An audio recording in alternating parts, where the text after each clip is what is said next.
नमस्कार, मैं doctor Surendra Singh, assistant professor, BSR government arts college Alwar.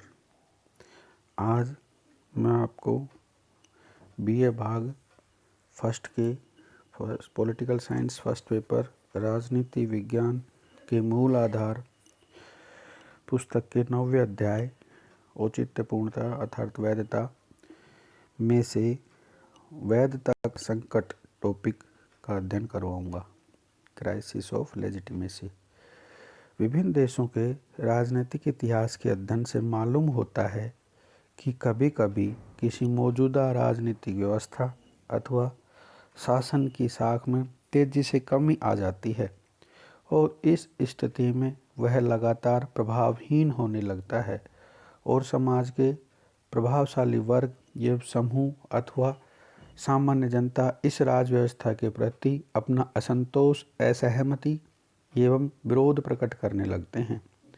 जब ऐसा होता है तो शासन को अपनी नीतियों एवं आदेशों को लागू कराने के लिए शक्ति, बल एवं दमन का सहारा लेना पड़ता है, किंतु अक्सर यह देखने में आता है कि शासन जितना अधिक इन कठोर साधनों को प्रयोग में लाता है, उसका विरोध भी उतना ही तेजी से होने लगता है।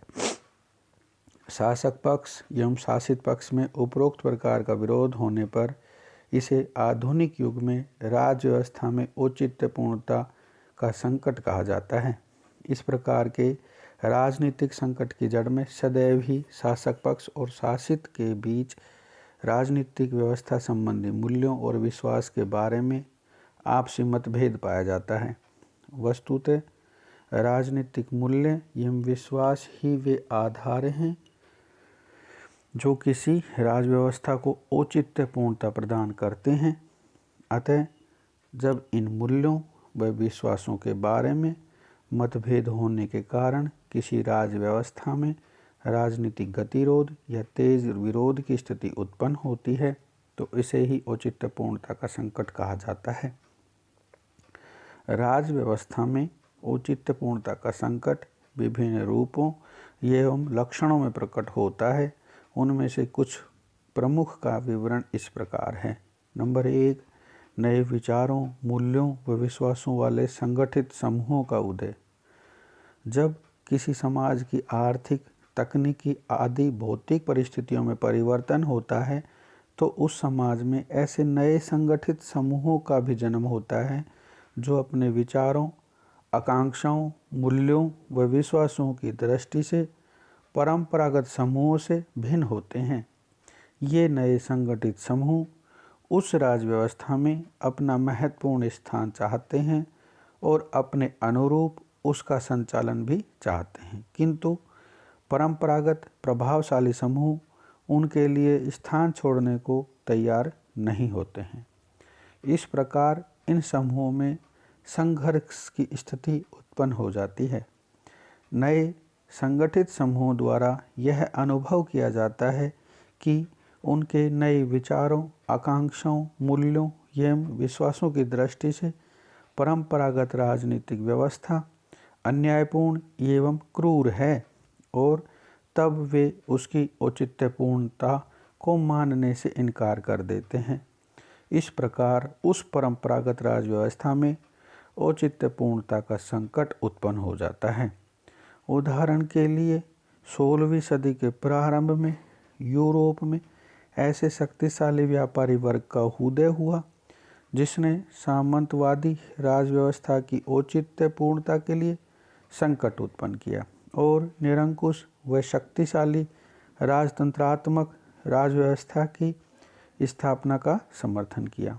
किंतु बाद में जब आर्थिक एवं औद्योगिक विकास की गति तेज हुई तो ऐसे संगठित पूंजीपति वर्ग का उदय हुआ जिसने निरंकुश व शक्तिशाली राजतंत्रात्मक राज व्यवस्था की औचित्यपूर्णता को चुनौती दी और उसके स्थान पर उदारवादी लोकतांत्रिक राज व्यवस्था की स्थापना का समर्थन किया। दूसरी बात है नई राज व्यवस्था की औचित्यपूर्णता को चुनौती। इतिहास में ऐसा अनेक बार हुआ है कि नए संगठित समूहों ने अपने नए विचारों, आकांक्षाओं, मूल्यों एवं विश्वासों के आधार पर परंपरागत राजव्यवस्था की औचित्यपूर्णता के लिए न केवल संकट उत्पन्न किया है, अपितु प्रचलित राजव्यवस्था का अंत करके ऐसी नई राजव्यवस्था की स्थापना भी की है जो उनके विचारों, आकांक्षाओं, मूल्यों एवं विश्वासों की दृष्टि से औचित्यपूर्ण होती है। किंतु विभिन्न कारणों से ऐसी नई स्थापित राजव्यवस्था की औचित्यपूर्णता के लिए भी संकट उत्पन्न हो सकता है।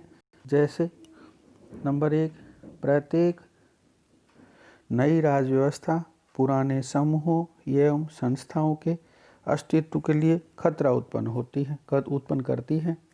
यदि ये परंपरागत समूह व संस्थाएं शक्तिशाली होती हैं तो वे इस नई राजव्यवस्था के विरुद्ध गुप्त या प्रकट संघर्ष प्रारंभ कर देती हैं और उसके लिए औचित्यपूर्णता का संकट उत्पन्न कर देती है। जैसे जब सन 1934 में स्पेन की लोकतांत्रिक सरकार द्वारा समाजवादी व्यवस्था की स्थापना के लिए विभिन्न उपाय किए गए तो परंपरागत जमींदारों तथा चर्च के पदाधिकारियों ने जनरल फ्रैंको के नेतृत्व में विद्रोह कर दिया और वहाँ लोकतांत्रिक राजव्यवस्था का अंत करके फांसीवादी राजव्यवस्था की स्थापना की।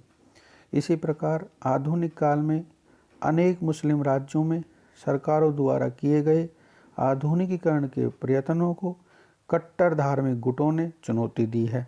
ईरान में ऐसे ही कट्टर धार्मिक समूहों ने आधुनिकीकरण पर बल देने वाले शाह रजा पहलवी के शासन को उखाड़ फेंका और वहां धर्म प्रधान राजव्यवस्था की स्थापना की। नंबर 2, अनेक बार जन सहयोग एवं सहमति से किसी भी नई राजव्यवस्था की स्थापना होती है, किंतु कुछ समय बाद यह अनुभव किया जाता है कि वह राजव्यवस्था जन आकांक्षाओं और विश्वास की कसौटी पर खरी नहीं उतर रही है।